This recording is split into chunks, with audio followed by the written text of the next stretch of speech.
What is going on, guys? We are back playing some more Surviving with Create 0.3, and today we are going to be setting up a bulk smelter. Now this build is going to take advantage of one very basic but very useful mechanic that Create introduces into the game, and we can take a look at what that is if we come up here in JEI and look at the uses for cobblestone and scroll over. It is right here and it is called bulk blasting, but you can think of it as basically just bulk smelting of items, and it's done simply by blowing hot air across an item, utilizing an encased fan, some rotational power, and a bucket of lava. So it's very simple to do, and it saves you from having to use any form of burnable fuel to actually smelt items down.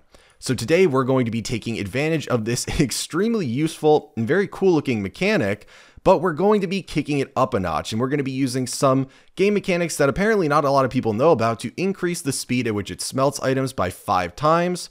We're also going to be smelting down 9 stacks of items at any given time, and we're also going to have full automation, so all we have to do is dump items into one barrel, and then wait about 10 seconds and grab them out of another one, fully smelted down and ready to be used. So I think this build is going to be extremely fun. It's definitely going to look awesome at the end.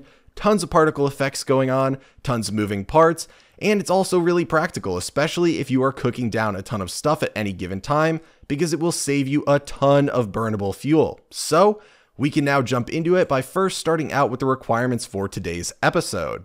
So thankfully, this is a very cheap and very simple build to make. And as you can see right here, there really isn't that much in the chest that we need for today. The build is basically comprised of a bunch of encased fans, a whole mess of lava, and then just a bunch of mechanical components that we use to transfer the rotational power from each group of fan to the next, all while making sure that the rotational direction is going to be appropriate so that the fans are blowing out and not sucking the air back in. But to go over everything individually, we are going to need 2 barrels, 2 brass funnels, 2 attribute filters, 11 depots, 2 mechanical arms, 9 cogwheels, 21 encased fans, 8 large cogwheels, 31 encased chain drives, 3 gearboxes, 3 vertical gearboxes, 10 shafts, and then down here I have all the lava. You don't necessarily need to make it all source blocks. I'm simply doing that just because it's going to look a little bit nicer. And obviously I want everything to look nice because we're already using Create, which is a mod that's meant to look aesthetically pleasing, and we have pretty much infinite lava, so why not? And then speaking of things being aesthetically pleasing, right over here, I simply have a chest of a bunch of different building blocks and a little bit more lava, which I am going to use once we finish the mechanical components of this to make it look nice, so that before the end of the episode, we can see what a finished build will look like.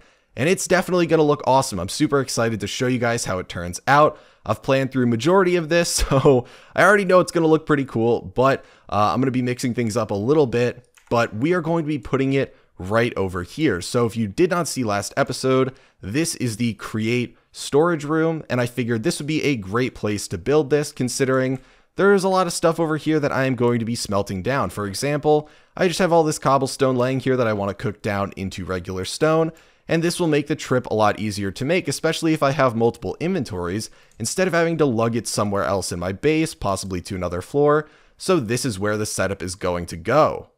So the only other thing you're going to need on top of the requirements that we've already gone over will be some rotational power coming in. It's going to need to be at 16 RPM, and that means you're going to need roughly 1200 stress capacity to allow this entire setup to run. Now, you will not benefit from going over 16 RPM. I just want to say that right now.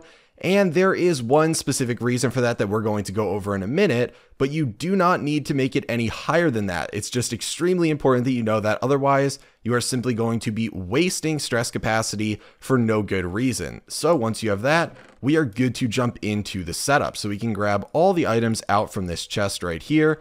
I'm going to leave the lava because if I place it down before we're done with this setup, I'm definitely going to kill myself, or at least make my life a lot harder when I'm trying to set this up. So we can just wait until the end to put that in. But now the first thing to go over is going to be related to that RPM comment, and it's related to encased fan processing in general. So this applies to washing, it applies to smoking, and it applies to smelting. And the biggest important thing that people need to know that they for some reason do not is increasing the speed at which the encased fan is running does not increase the speed at which the items are processed. All that's going to do is increase the distance the fan blows, which can go to a pretty crazy distance, and there's a lot of reasons you might want to increase that distance, but I see people all the time increasing the speed, thinking it will process the items faster, and that's not the case. The only way to do it is by having more than one encased fan blowing the stream of air on that same item you're looking to smelt, smoke, or wash. So in this case, we are going to be using 5 of the available 6 sides, and that being the bottom and then the 4 different cardinal directions. Those are all going to be blowing their own streams across the items, which will be in the middle here. Now we could also have it coming from the top, that is possible, but it's going to be way more of a pain to bring the rotational power all the way up there and get those going, so it's not actually worth it for us today. The processing speed with 5 is still crazy fast to a point where it's actually excessive. So that's just one important thing to note though, is that you need more streams, not more RPM, to process the items faster. Now that we have that out of the way though, we can actually get into the building. So we are going to be setting this up today, right down here, building from the bottom up. So I already cleared out an area to make it a little bit easier for me, so I'm not having to do a ton of mining, because this was pretty much right in the wall here. And I know it might look a little bit wonky, but I promise it'll make sense. It's just because it's not totally symmetrical with how we transfer the rotational power all the way around it. With that said though, the first thing that we need to do is put down the bottom side of encased fans. So we're going to grab out and start with encased chain drives, and we're going to come down here and we are simply going to put these right in a row here, and this will allow us to power all 9 encased fans that will be going here, because we are going to have a 3x3 up here of depots the items will be sitting on. So we'll put these down and then utilize the very nice function of encased chain drives, which allows us to turn them at a 90-degree angle, and now these are all connected, and they will be able to get power simply from inputting it right here. So now that we have this, we're going to be able to put encased fans down on top of all of these.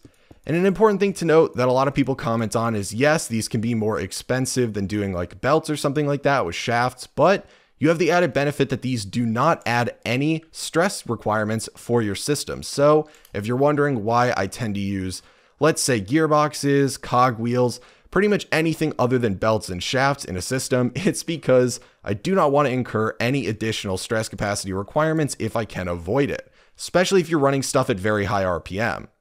So now that we have these encased fans down, we just need to put the lava on top of them and they would be good to go. But we're not going to do that right now because, again, I do not want to make my life any harder than it's already going to be. So now we are good to put down our 3x3 of depots where all the items are going to be processed, and those are going to go right above this block right here, which is where the lava will eventually go for all these encased fans to blow it up under the depot. So we'll just slap down some scaffolding over here so I can actually put one of these down and build off of it. And there we go. So this is where all the item processing is going to happen.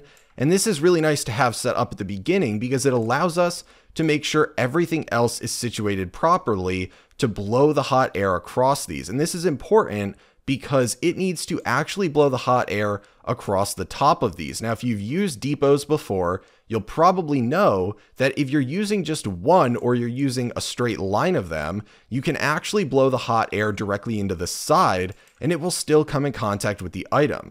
But that's only going to work for the first row on whatever side you're blowing it on. So let's say we have the encased fans in lava on this side and we put them right at this level right here.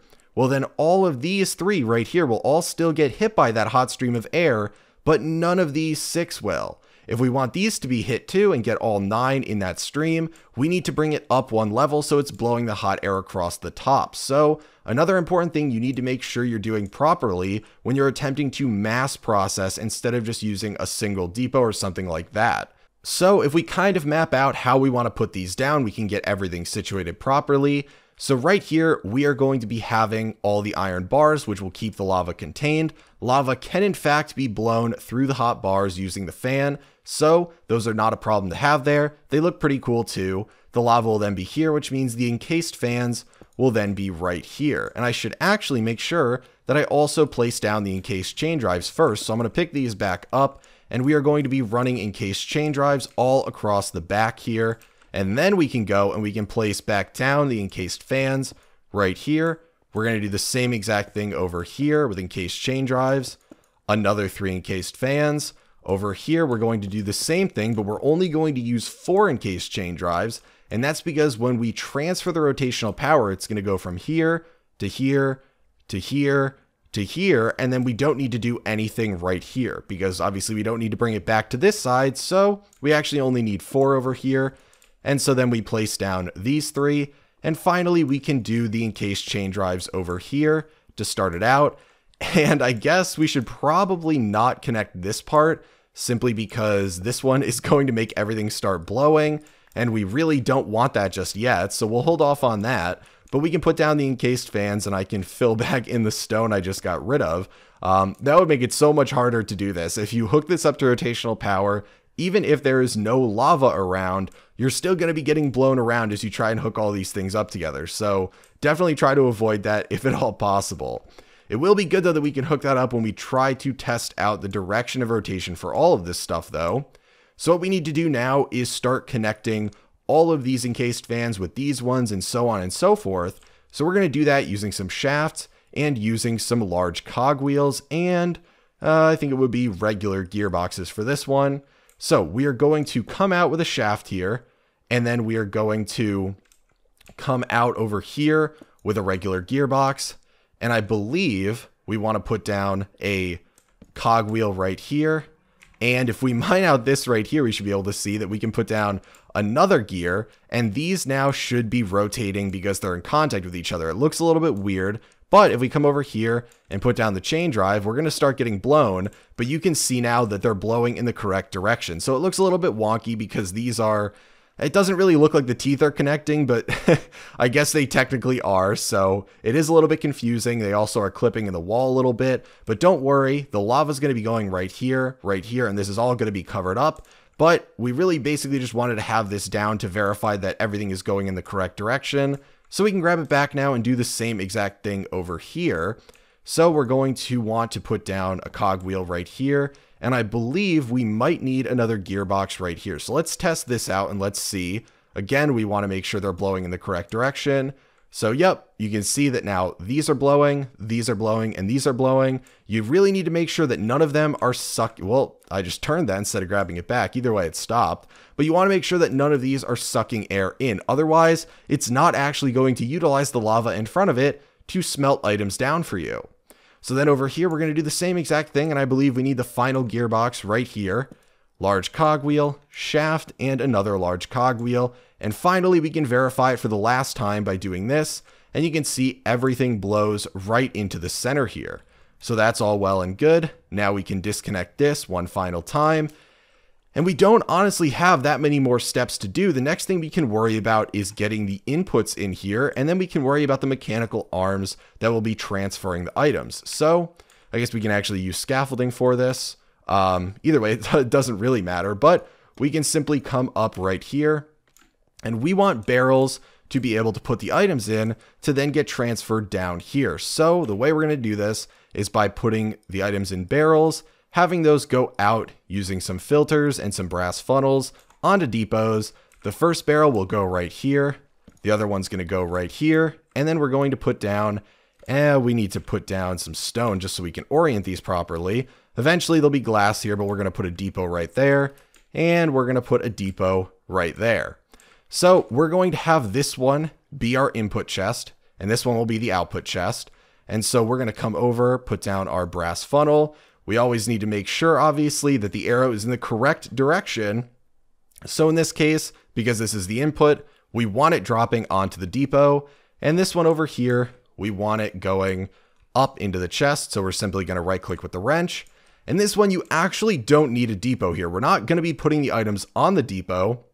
We're going to be putting them straight into the brass funnel, and it'll make sense why in a second, but I still have it here for the sake of symmetry. I think it looks nice, and it doesn't negatively impact anything at all, so I just include it there for the visual aspect. But again, you actually don't need this if you don't want it, so I know that. I'm sure I'll get comments about that, but we're not going to use it, so just letting you guys know.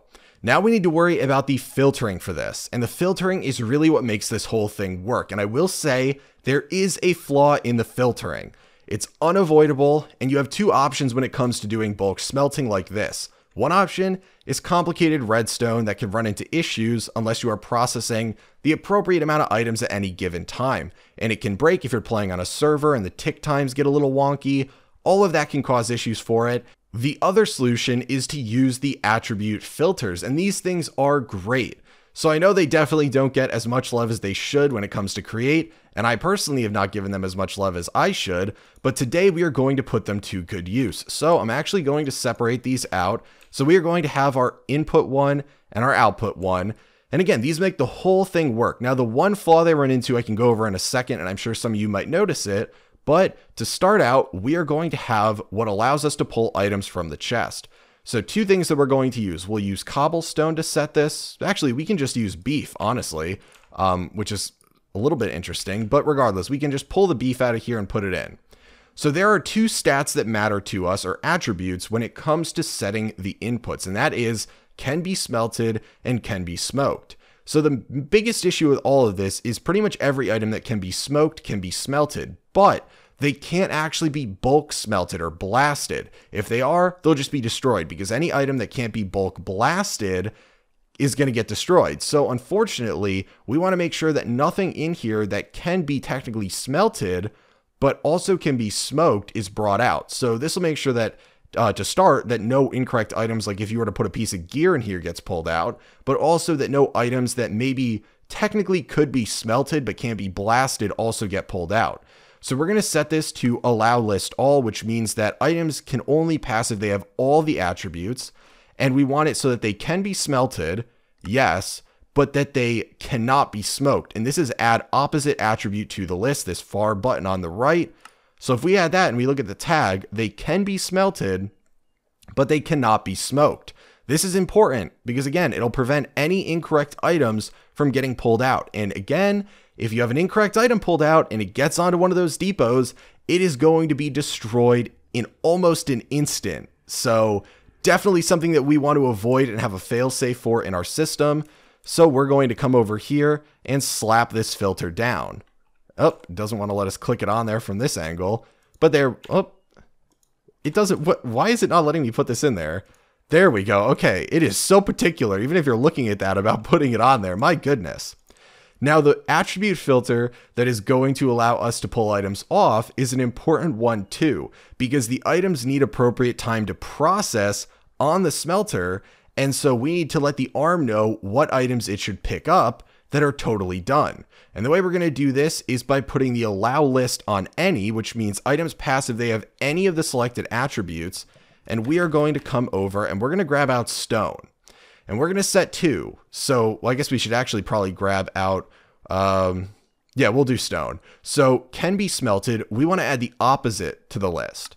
So they cannot be smelted. The next thing is we want to add is tagged forged stone and add that. Now, you might already be able to tell what the problem is here, but it is that currently, with, at least for me, with create and vanilla blocks, there is only one block that can be smelted down twice. And if we take a look, that is, of course, stone, which can be turned from cobble into stone, but then stone can also be turned from stone into smooth stone. And this is an issue because the only way that the system knows to pick up an item is if it can't be smelted anymore.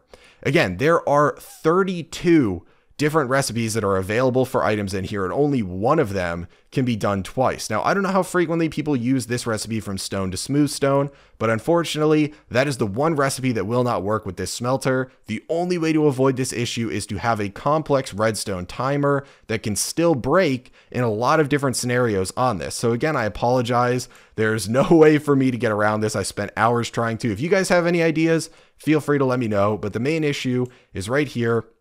We basically need to set it to be, if it's stone, which still can be smelted, but it's stone that's been smelted, we want it to be brought up. And if it's anything else, then it'll have been finished smelting. It'll no longer have the attribute that it can be smelted, and then that'll be picked up too. So this is going to be our attribute filter for right over here. And now we have the input and output complete. So now that we have all the inputs, outputs, and even throughput areas set up to go, we can put down the mechanical arms because we do need to have all these in place so that we can set all the different settings for the mechanical arms, whether it's inputs or outputs. So we're going to be putting one on each side. One will handle the transfer of the smelted items to the output, and one will handle the transfer of the unsmelted items to the throughput section with these depots. So we are going to come up 1, 2, and then 3 on each side. So 2 blocks higher than where the depots are, and that is where the mechanical arms are going to sit. And we need to make sure we set these properly. So the input for the mechanical arm that'll be transferring the items from the input is going to be the depot that comes out from the input. And then the output is going to be all the different depots in the middle right here. And once we have that, we are good to come up and put this down right over here. Then for the mechanical arm that'll transfer them to the output, the input is going to be every single one of the depots in the center here. And the output is not going to be this depot because we needed to obey this filter. So it's going to be this brass funnel. And then we can put that down right here. And now we need to worry about getting rotational power to these. So we're going to do that using some cog wheels, some large cog wheels, some vertical gearboxes, some shafts, and then we have some andesite casing too to help connect all these and make them look really pretty too. So we're going to first put down a cog wheel right off the side right here, and that did not want to work for some reason. Let's see if I can get to the side appropriately here. Put it off the side right here, and then we're going to come down and put a vertical gearbox right here. We're going to do the same exact thing over here. Let's see if it wants to rotate. There we go. Vertical gearbox right here. And then we are going to be coming back into the wall right here and connecting these. So we'll come all the way back. Ooh, we got some iron back here. Very nice.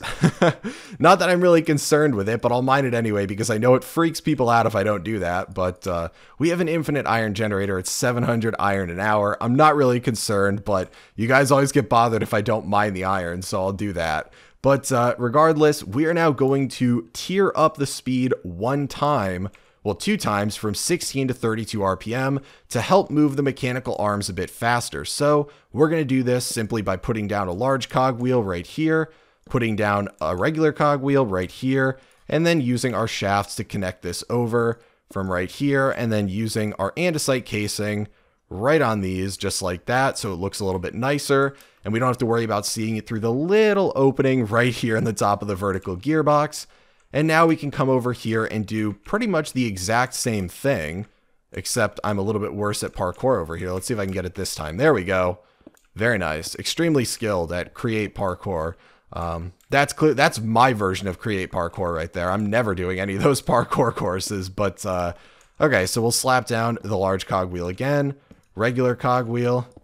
Probably should have done that from the other side so I didn't have to mine all of those blocks out right there. And unfortunately, no iron on this side, so we don't get any little benefit from coming back here. But now we put down the shafts, we can cover them in casing again. And now this will get its power too. Direction of rotation does not matter for the mechanical arms. You just need to have the rotation coming in on a cog wheel. So now these will get power the minute we hook all of this up. So we actually should be good to kind of close this up right here.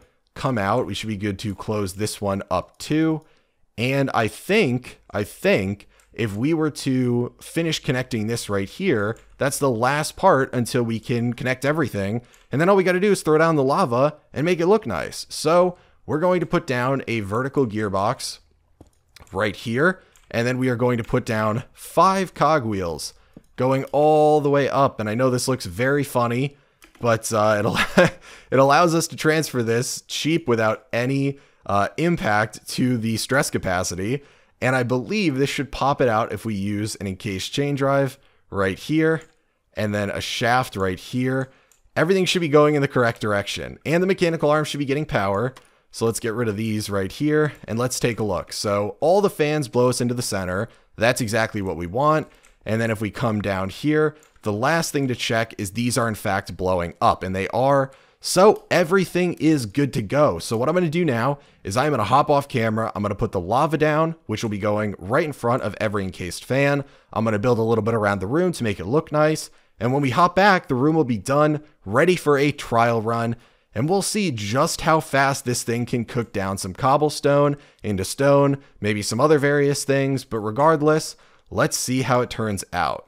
Okay guys, so the room is done. I am thrilled with how it turned out. I have everything powered on. You can see all the particles are going down there. There's a pretty crazy amount of them, but this is how the room looks. Now I have glass right here because there's so much stuff in this room that could kill me, and we are never supposed to go in there at this point, right? It is off limits, but this is it. I used some orange terracotta. I think it goes nice with the lava and everything. And you can see the iron bars let the hot air go through, which is great. They look super cool. And we have a nice view of the smelting area. So now, moment of truth, let's try this bad boy out with all this cobblestone. Let's watch it in action. You can see we got the mechanical arm that is loading up these down here. And we are going to have this mechanical arm picking them up the minute they're done. So right now, it is going to end up being a continuous stream, basically, of one mechanical arm putting them down, the next mechanical arm picking it up. So honestly, when you process stuff this fast, you actually probably don't even need that many depots down there, but I think it looks very cool. You pretty much only need 2 at the rate we're processing stuff and moving it with the arms. We can always potentially increase the speed of the arms if you want. That's really going to be the lagging thing here in terms of the process. So that is it for today though, guys. Hopefully you enjoyed today's episode. Hopefully you think the build looks awesome. I've been trying very hard to make them look a lot cooler, especially as we get to the end of this series. And as I discussed in my community post from the other day, you know, we're closing in on the end of the series. So a lot of these builds right now are just going to be fun builds that you guys really want to see, and seeing how far we can push the create mod with its aesthetics and all that stuff. So I think this is one of those builds. It's practical in a sense, but it's also a bit excessive. It looks awesome. And you can see now we've pretty much finished all the cobblestone that we've put in there. So that was about half a barrel of cobblestone, all cooked down, no fuel required. And it took what, maybe like a minute? So again, let me know what you guys think of this build. Hopefully you can put it to good use. Hopefully you enjoyed the video, and I will talk to you later.